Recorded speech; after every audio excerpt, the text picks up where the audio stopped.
National academy of science कहती है science doesn't have the processes to prove और disprove the existence of God. Why? क्योंकि science का ताल्लुक एम्पेरिकल एविडेंस से है और एम्पेरिकल एविडेंसेस का ताल्लुक हमारे नेचुरल और फिजिकल वर्ल्ड से है, जबकि गॉड नॉन फिजिकल और सुपर नेचुरल रियलिटी है. लिहाजा नॉन फिजिकल रियलिटी को आप उस टूल के साथ नहीं चेक कर सकते जिसका काम फिजिकल रियलिटी को तलाश करना है.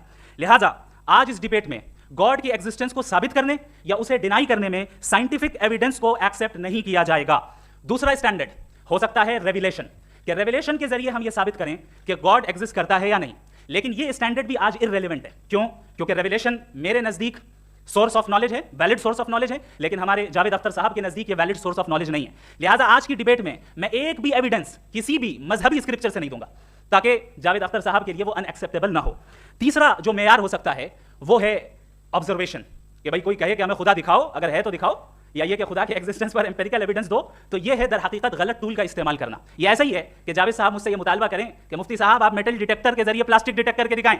अब चूंकि प्लास्टिक डिटेक्ट नहीं हो पा रही है लिहाजा plastic does not exist. No, you are using the wrong tool. इस टूल से प्लास्टिक को डिटेक्ट नहीं किया जाता. लिहाजा मैं समझता हूं कि गॉड के एग्जिस्टेंस पर एम्पेरिकल एविडेंस का मुतालबा करना एक बचकाना मुतालबा है और हमारे रिस्पेक्टेड जनाब जावेद अख्तर साहब इस स्टेज से अब बहुत आगे निकल चुके हैं. अब बचता है एक ही स्टैंडर्ड और वो स्टैंडर्ड है अक्ल, लॉजिक, रीजनिंग.